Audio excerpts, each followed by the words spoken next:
наче все має вже. Okay, everything seems to be fine now, and everything is working finally. So, ladies and gentlemen, welcome. Welcome to our press conference titled From Ruin to Innovation, presentation of renovation of a first green apartment building in Ukraine. My name is Iryna Abramyan, and I am coordinator of the Green Energy Campaign at Greenpeace Ukraine. Today will be your moderator.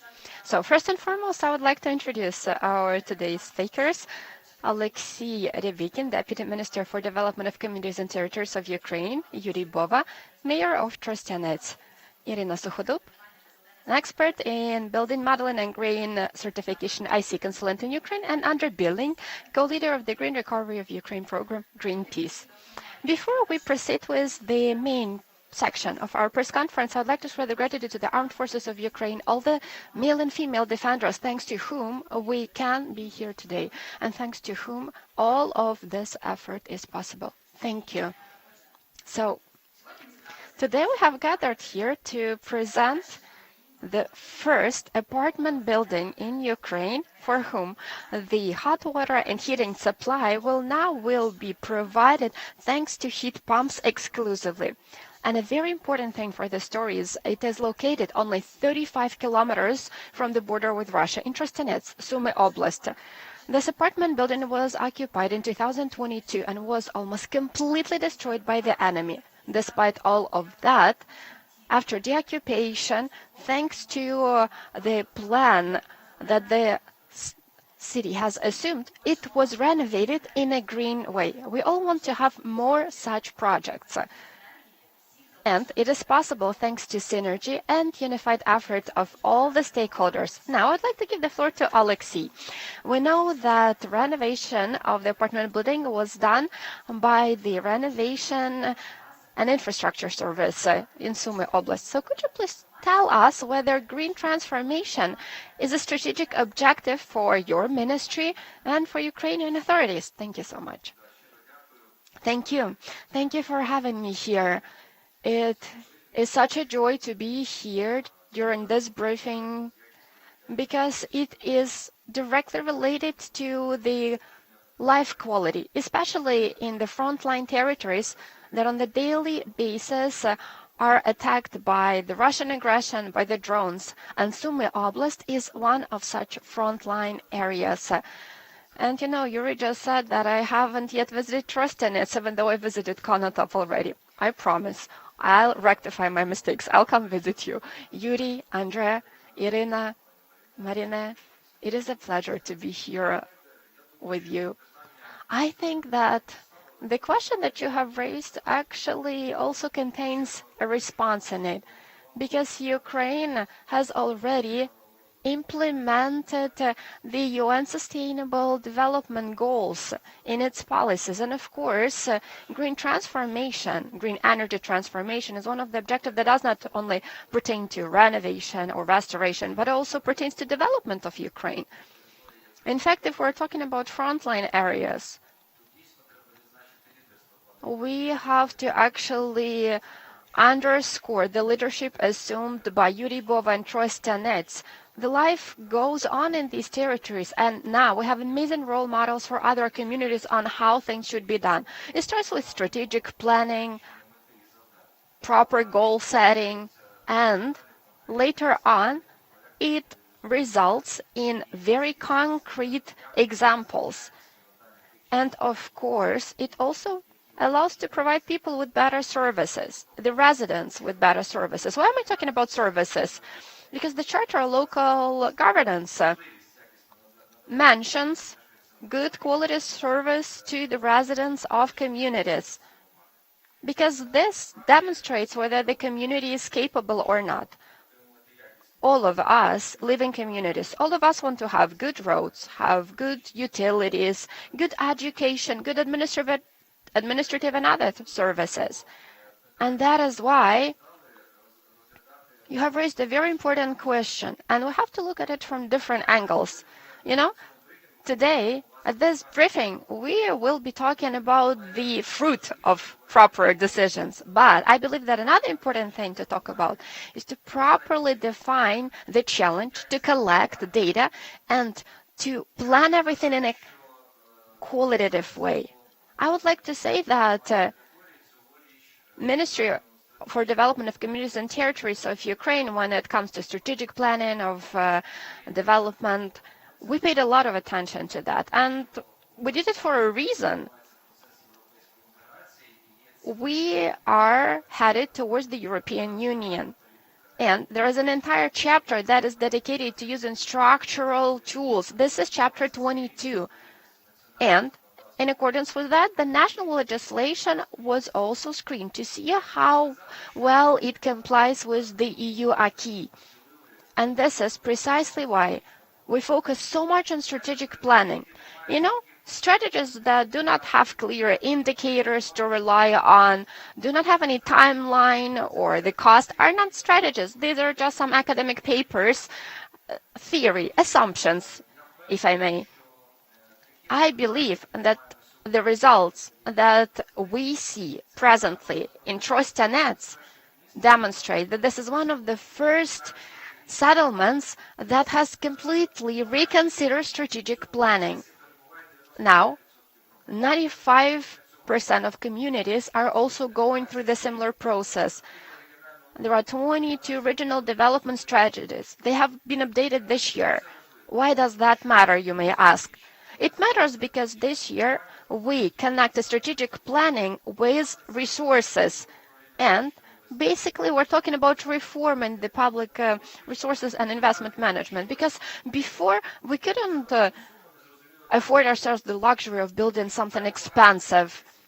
Unfortunately, there were many such instances. But when we're talking about the reform of public investment management, we are trying to clearly define the challenge, find the way to overcome this challenge reflected in the strategic planning document, and then mid-term plan for the investment priority. Basically, this outlines the pathway for the coming 3 years. Then it turns into the project portfolio, and later we can work with the public investment projects. And green transformation, energy efficiency, same as many other things that should be reflected in them,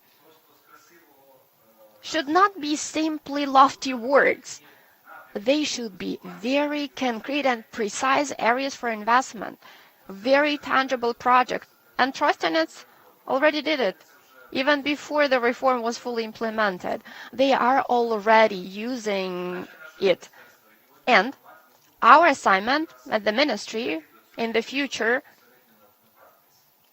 is to use this example as a role model. And I'm pretty sure we're going to do that because this approach is mandatory in the EU member states. And I believe it is also mandatory for us because that's where we aspire to go. Of course, it is crucial. It is also very essential because we need to save up resources, not only financial ones. Prior to the briefing, I asked how much GS, HP, and other types of pumps using per each 4 kilowatt of produced heat power. There is 1 kilowatt of electric power. This is a pretty good ratio because I also live in a privately owned detached house outside the city. And it's very important for me to understand this ratio because this is a very good ratio which I would also like to apply at home. Let alone any public buildings, apartment buildings.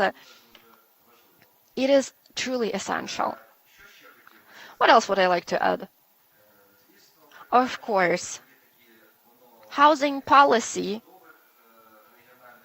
is one of the components of this policy because living conditions matter a lot. And one of the areas to implement the policy at the local and regional level, well, I hope that soon the law will be passed that will help us to get rid of the very, very outdated code that was passed during the Soviet days. Of course, none of the laws are perfect, same as our world. It's far from being perfect. But at the same time, this law will allow us to reconsider some basic things. And we're going to also introduce some things that are not exactly regulated. Everything that has to do with social renting, with municipal housing, social housing. And I believe that we should also focus on that. Because, we used to think, how do the European member states and municipalities managed to accept 4.6 million Ukrainians? And they managed to do that only because every municipality in the EU has the fund of municipal housing. And it can be used not only for internally displaced persons, it can also be used for local officials, for youth, different groups of society. And this is one of the ways that allows the community to support people and to engage professionals. But, there are not only safety challenges. Also, there is the drain of people, especially in the frontline areas. That is why this kind of approaches will help us retain people and maybe even bring new people to the communities. Well, I'm not worried about Trostyanets. We just need to scale up this experience that we have thanks to them. I'm pretty sure that there is plenty of experience that we can learn from them. And I'm glad that there are more and more such examples as Trostyanets. Because, another important thing is that Yuriy is not always in Trostyanets. He oftentimes travels, visits EU member states because, it's the same as when you're in Kiev, Lviv, you cannot feel what actually war feels like if you don't go to the front line. It's the same here. You cannot understand how the EU municipalities and member states function and operate without going there and seeing it with your own eyes. That is why it is truly important. And by the way, I would like to thank Yuriy because he is one of the very energetic representatives of Ukrainian communities who participate in the President's initiative implemented by our ministry. And next year, we're planning to also try engaging European municipalities to this project so that we can also provide for European integration at the local level. Well, it might sound somewhat abstract, but I hope that I managed to respond to your question. If there are any follow-up questions, I'll be happy to respond to them. Thank you, Greenpeace. Thank you, Yuriy, Bova, for such an amazing example that we can discuss today. Thank you, Oleksiy, for your response. You have responded to my question, so thank you so much for that. And, you actually built a very good bridge to our next speaker, Mr. Bova, Mayor of Trostyanets. Yuriy, I believe that you are, everyone is so touched by your story, but could you please yet again remind us how did it happen so that after occupation, after this apartment building being almost completely destroyed, you decided to walk the green renovation path? Because, you could have just walked the old trodden path and do everything as we used to. Good afternoon. I am glad that I can be here among people who are helping Ukraine to further develop, and I'd like to thank Oleksiy for also doing his job, promoting innovations and initiatives in the communities, and trying to think strategically rather than just do some formalities. And thank you, Andrei, for supporting us. And I'd like to express the gratitude to the entire Greenpeace team. Also, I see consulenten, Ukraine, and many, many other people who contributed to that. But how did it happen so that Trostyanets decided to give it a try? Well, we were among the pioneers. Even though we're a very small town, before where we had 20,000 people, we always tried to introduce something innovative. I always wanted to try something. And I believe that our hospital was the first one to fully adopt the reform, even before it was introduced countrywide. But then the war broke out. And of course, it hit Trostyanets very hard. There are hundreds, if not thousands of destroyed buildings, schools, kindergartens, even the hospital. people that died, everything that you heard about Irpin and Bucha, same things happened in Trostyanets, but at a smaller scale because we're a smaller town. And I remember the first tank army standing there, the ones who were going towards Kiev, they were supposed to open the victory parade in Kiev. They were going through Trostyanets. It happened so. They were based there, and when they completely destroyed the town, when they looted it, we could have just given up. But that's not about Ukrainians. That's not how Ukrainians are. Neither those Ukrainians who are in the front lines, neither people who are working in the local governance. So me and my team decided that we should look at it as a challenge that we can overcome and build back better. Of course, we can be sad and nostalgic about what we lost, but on the other hand, we can renovate things better. So we started developing all of the plans, and I'd like to thank the ministry. We were told, guys, if you want to develop a project, it needs to be green. There should be 3 categories: heat, insulation, energy efficiency, inclusion, and safety. And if this project comply with all these things, then you might also, among other things, obtain support from the state. And we did that to renovate the hospital and 2 residential buildings, trying to make them as efficient as possible. But one more thing has happened. As Oleksiy said, I'm trying not to stay at home, and I went to Vienna with a study visit. It was organized by Greenpeace. They came and showed us one of the first buildings that Vienna was completely transferring to solar energy and thermal energy. We came and we saw a small boiling room that was used, and I was shocked.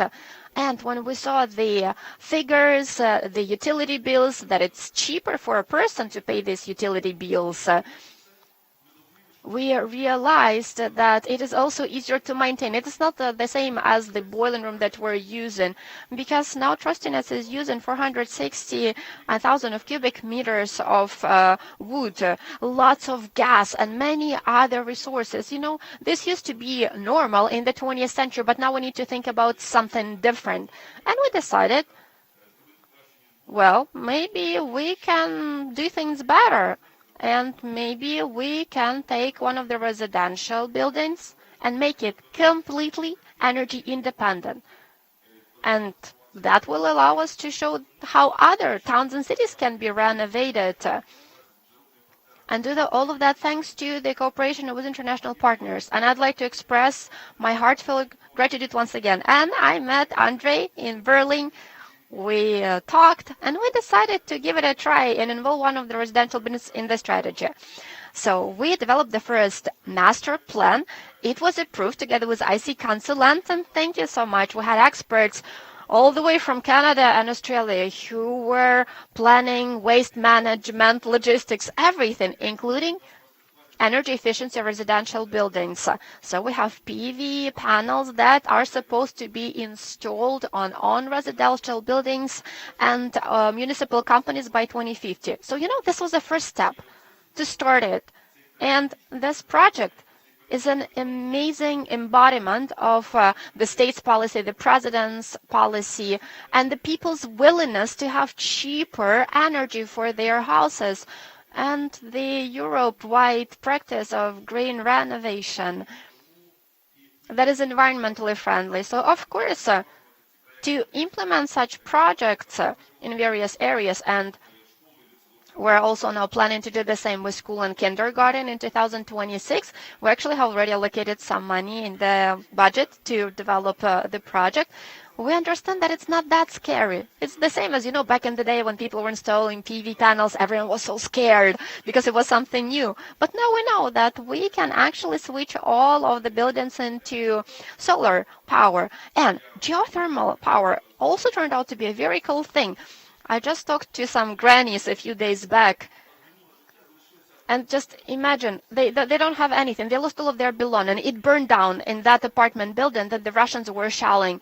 And that granny says, I cannot wrap my head around the fact that it's warm in my apartment. I don't have to use gas. I don't see the gas meter. I don't see the utility company representatives running back and forth trying to operate the boiler room. So This is the embodiment of the 21st century. And Ukraine is also a participant of this huge transformative movement. And I think it is especially the destroyed towns that should take the first step. Because, when people live in comfort, it's very hard to motivate them to do something. But we had to do it from scratch. And this project, this example allowed us to demonstrate it. And I believe that this is the first step only for Trostyanets and many other Ukrainian towns and cities who want to come, see, learn from our experience. And I am confident that together with the Ministry for Development of Communities and Territories of Ukraine, we'll be able to implement many such projects jointly with our international partners, Greenpeace, who is also supporting green transformation of Ukraine. And of course, do everything better for people, because we want people to live in comfortable conditions, have clean air, clean environment, and we do all of that thanks to our defenders. And to finalize my speech, I would like to say the following. I remember some servicemen who came to me, gave me some present, something else, told me about the bullet shell, and I didn't know these guys. And I told them, why are you giving me the present? It's our first time meeting. And they said, we're at the special unit who is working at the border. We're working on a very important task, but every time we go to participate in the battle, we don't know whether we're going to come back. But when we come to your town, when we see how you're building everything back, when we see the train station, the apartment buildings, the schools, we saw these buildings completely charred, black, and now they have been renovated. And they tell us, civilians inspire us, soldiers, to fight because we know what country we're fighting for. Not the country where everything has been completely lost. But we see that people are living, people coming back to their houses, and we are even willing to sacrifice our lives because this is the future of our country. So our joint effort is in rebuilding and recovering, inspiring the army in Sumy, Kharkiv, Chernihiv, and other oblasts so that the enemy cannot take any step further. I believe if we are united at the national level, because sometimes people say, it's not the time now. No, it is the high time now, because we're inspiring people who are fighting for us in this war. Thank you so much. I can only second every single word that you have mentioned. Thank you so much for joining us today, and thank you so much for initiating it, because you said that you came to the study visit to meet with Greenpeace, but, that also required some effort from your side, because you also were willing to discover new options, and we can tell that these people who will be living in this amazing apartment building will have hot running water, will have heating. They will not simply understand that it's going to be cheaper, that it's some kind of a new technology, that it's also very, very green. I actually was surprised when I realized that they understand that it's very environmentally friendly. Thank you so much. And thank you so much for building the bridge to the background, how it all happened. The story of Trostyanets does not only inspire us, it also inspires our colleagues outside of Ukraine, abroad. And as you're well aware, the funding of this project was a joint effort of Greenpeace Germany, Green Planet Energy, and Greenpeace Environmental Fund. So I suggest we take a quick look at the video message from our partners, donors of the project, that they have recorded for us.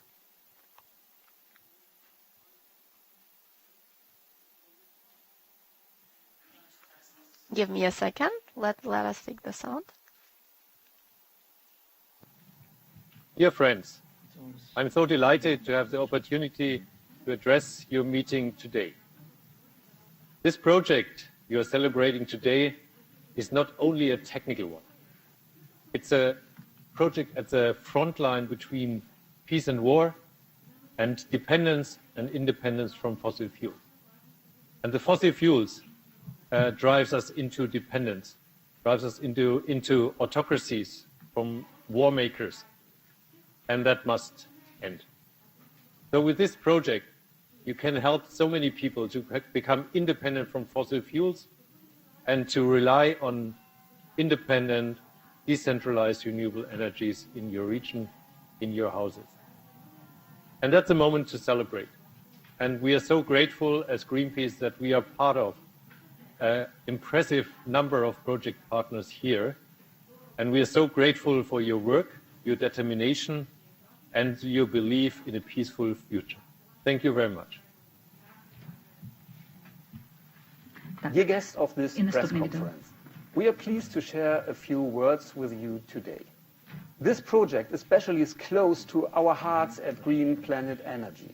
Together with Greenpeace, we've been able to support the city of Trostyanets to show a green heat supply, and all this under the circumstances and suffering from the war. In Trostyanets, a residential building heavily damaged during the war has been renovated and equipped with a modern and independent heating system. This project shows how a green reconstruction can succeed even under the most difficult conditions. Our special thanks goes to our customers. With their support tariff, they made this project possible. Their trust in renewable energy brings warmth, safetiness, and future in this area. We would also like to thank Andre Böling from Greenpeace. Andre, your tireless dedication and commitment have been the key for driving this project forward. We would not be where we are without you. A big thanks goes to the mayor, Yuriy Bova, and the city administration of Trostyanets. In a situation that is hard for us to imagine, they work every day to improve living conditions in Trostyanets in the Ukraine.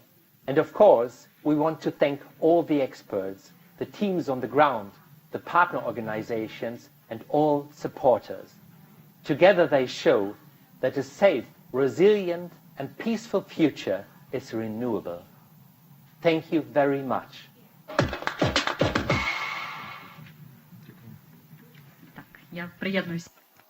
I would like to second that having united our efforts jointly, we can change things, because thanks to cooperation of all of the project participants, we can duplicate it. And now I would like to give the floor to Iryna Sukhodub from consulenten Ukraine. She's going to say a few words about the technical side of things. Everything that was happening from the start, starting with city's master plan, was accompanied by consulenten. And it is amazing that today we can learn firsthand from people who were doing that. So from the technical viewpoint, was it difficult? Was it challenging? Are there any lessons learned as of now? And what advice would you give? What could be done differently? Because I believe that there will be many people who will also replicate this experience. Thank you so much, Marina.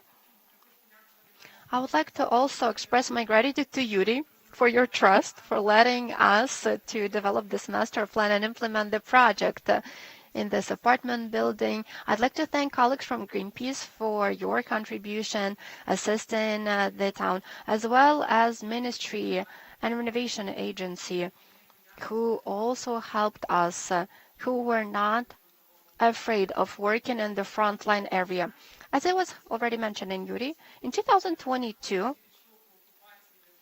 recovering after the occupation and deoccupation shock, we asked ourselves, what can we do now for the deoccupied communities so that they can move further? And one of such first steps was the meeting with Yuriy in Vienna. And I remember Olena, our director, when she says the story, everyone starts crying. Following Trostyanets' deoccupation, she was offered to develop master plan as a volunteer initiative, and as Yuriy has mentioned, the experts from all across the world were involved in this project. And one of the important things in this master plan was no gas use and improving energy independency. No fossil fuels, switching to alternative renewable energy sources, and you know, it allowed us to pick a pilot residential building to introduce this project using heat pumps and solar power plant. You know, it was not a simple objective. Now I'm going back to Marina's question. Was it challenging? Yes, it was. It required involving many different stakeholders It required coordination of the effort, technical, legal coordination, very active cooperation. So I'd like to express the gratitude to all the parties involved. It is thanks to this cooperation that we have managed to actually turn it into reality. This is a lot of work that was done by all of the stakeholders. And at the very start, we basically developed a roadmap that we were sticking to from the very start, from first defining the energy needs, then retrofitting the building, selecting heating supply systems, the source of heating, the capacity. Of course, thanks to Greenpeace, we also managed to find funding, to secure funding for this project, and then move on to implementation. And when we were talking about it on Tuesday, despite all of the challenges that came our way, you know, when you see people's reaction, when you see them crying from happiness, it is worth it. It is truly worth it, despite all the challenges and obstacles. So this is a pilot project that demonstrated what's possible. And, you know, it also is something that the end users enjoyed, the residents. And now let me move on to the technical things. So this is a building with 5 floors that was completely modernized, approximately 6 dozen apartments, and we are using the GSHP and 2 ASHPs. This system covers the needs of the building both when it pertains to heating and hot water supply, so you're not gonna see any gas heaters whatsoever. To compensate for energy consumption with this system and to provide for resilience of the system in case there are blackouts, we have also installed the photovoltaic power plant on the rooftop with hybrid inverters, as well as a storage that allows to store up to 30 kilowatt, that allows to also supply energy to the thermal pumps to have 24/7 energy and heating supply even during the blackouts. Thank you, Iryna. We created a joint presentation between Greenpeace and IC consulenten because it was joint work. And now I'd like to give the floor to Andrei, my colleague, the co-lead of the Green Recovery of Ukraine program. And Andrei, could you please tell us about why Greenpeace from Germany, that is not exactly a donor organization, why did Greenpeace decide to fund this project? Why is it important for Greenpeace Germany and for Greenpeace in general? Thank you.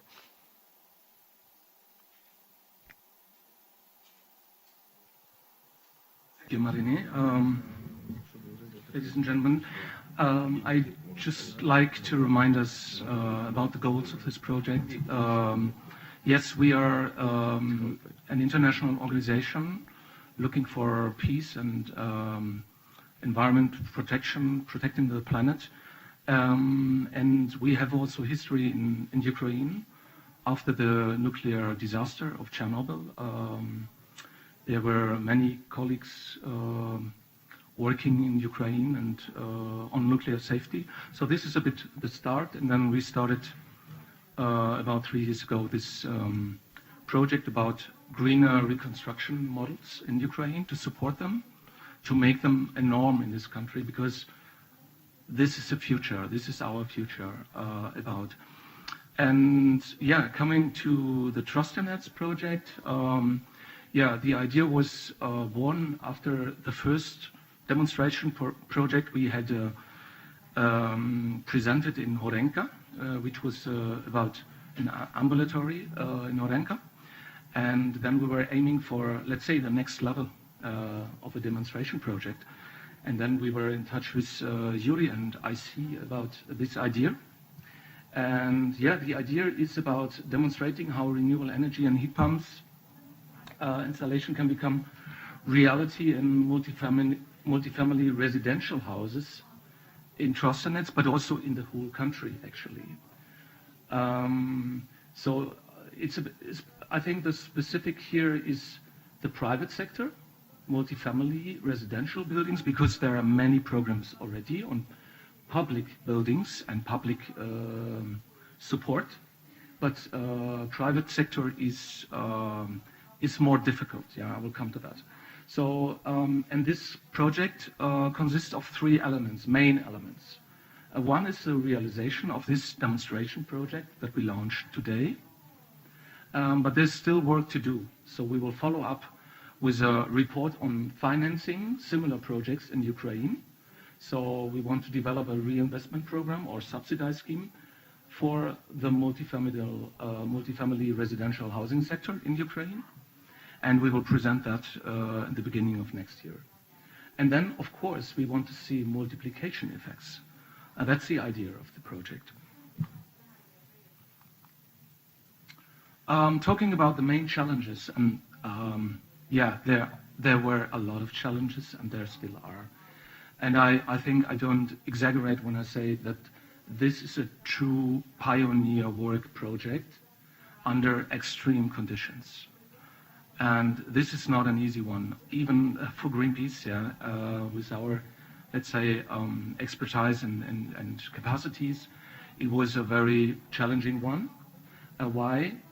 Because, yeah, it's about a new technology in this country with limited experiences, with this problem of funding, to get funding for private apartments, yeah. We also had to solve this question internally, to use donor monies for private houses. This is not an easy one, but this is also a special situation, a humanitarian crisis, and that made it possible. Also, of course, very different realities. We live, me in Berlin, our organization in Germany or Central Eastern Europe, and the reality of this country, and the reality, of course, in Trostyanets, which is even more challenging, especially after summer 2024. The situation got again more challenging with Trostyanets again, or Sumy again, more in the focus of Russian attacks.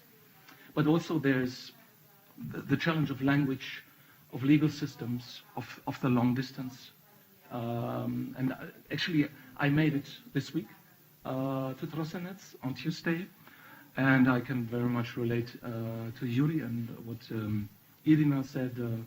Yeah, I also met the grannies, very happy ones. They showed me their apartments, and it was such a nice feeling to see them happy and to feel the heatings. That's a moment where you realize, yeah, we have achieved something, yeah. And then there are, of course, many other challenges like electricity supply.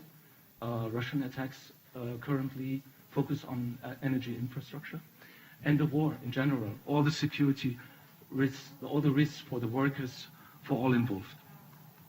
So what are the main conclusions? What are also our learnings and suggestions, also to you, Oleksiy? I think one really big learning is, or what we really can present today, is that partners that trust each other and have strong belief in the same ideas, they really can almost achieve everything, yeah. And I think this group, these partners, are really example for almost a miracle, I would say, yeah. Second, yeah, I think that's what you also mentioned, and I think it's very important to mention it again. Let's support the municipalities. Let's support those mayors that want to act faster than the government, because then you can have change quicker, and those mayors have a lot of experience. Mm-hmm. They are closer to their people. They know what the situation is about. Let's learn them. Let's support them. Sure. Learn from them. Third thing, yes, and I think Yuriy mentioned it, Iryna mentioned it, and you also mentioned it. It's always useful to start with a strategy, with a vision, with a master plan, yeah? To have an idea where you want to go, where you want to be in the next 10 years after Reconstruction. Then you also have better opportunities to find funders in Europe and everywhere. Fourth, electricity supply is a real lesson learned also for us. Start as soon as possible when you start with application, to get additional capacity, because that's a real issue for any project in this country. And now with the situation of Russian attacks, even more. 5, I think the main discussion about these sustainable heating systems is about costs. That's very clear. But just to say that we will follow up with a report on the financing of those projects. But one essential thing, gas prices are subsidized in Ukraine. The state is paying a lot of money every year to subsidize gas prices. So my colleague Marine just looked today in the numbers. It's about, let's say, 200 billion hryvnia every year. So it's the range, It's not exact data. But it shows the range, so 170 to 200, 65 or something, billion hryvnia, or 3 to 5 billion euro subsidizes go into gas in the heating sector, in industry and households. If we take some of this money and shift it to new and sustainable technologies like this model, then we can also finance the change, I would say, the transition, Step by step. This can't be done from one to the next day, but this is a way of maybe to start the discussion about funding. And last point, and not the least, if it's, and this is a message to the funders, donators outside of the country, let's prioritize public money. If it's public money from Germany or other European countries, then let's really prioritize these kind of projects. Let's really finance the future and not the past with heat pumps instead of fossil fuels. Thank you. Thank you, Andrei. Well, you already actually drawn the conclusions of this presentation, because it is important for us to not simply do things as Greenpeace Ukraine. It's not only important for us to implement things, even though it is a very human-centered project. It is also important for us to support Ukrainians. But it would be cool if we had many more such projects. And it would be possible only if representatives of all parties, the government authorities, the community representatives, the technical experts, which is a pretty big problem for Ukraine now, donors, the European donors, for all these people to work, having united their efforts, and then we will see dozens, maybe even hundreds of such projects. We're done with the official part, and now we're willing to proceed with the Q&A section. May I chime in? May I add something? Slightly digress from our standard procedure. It is very important to understand that there is a huge lack in human resources. People who work in boiler rooms, be it the boiler room that uses gas or with many people, are in the front lines. And this is a huge challenge for the town. And if, with this kind of project, you need only one engineer who can serve the entire town, can maintain all of them. We're basically talking about, basically motivating more people to go and fight for the country rather than just working in these boiler rooms. And one more thing that I haven't mentioned yet. We are now also planning to do things to bring more people back. And Ukraine is doing that together with European banks. And now we are trying to promote the idea of social housing. And we're also planning to build the new area. And now we are already in dialogue with our Italian colleagues. Of course, they're trying to adjust the concept that we have submitted to them. It is called Staleva Mriya, the Steel Dream. And this part of the town is only going to rely on solar power, thermal energy, air power, and that will allow us to decrease the energy sources consumption by 58%. 58% is huge resources. We're talking about billions of euros in a country that needs to be renovated and rebuilt following the war. So building such new areas in the town and such energy efficient residential buildings will motivate others to follow in our footsteps. Again, Trostyanets will be the pioneer. So yes, thank you so much. Thank you so much for mentioning this as well. Well, I hope that everything will be turned into reality. So maybe it will be better if we can individually talk to each speaker. Yeah. So thank you once again, and see you at the presentation of our report that Andrei referred to earlier.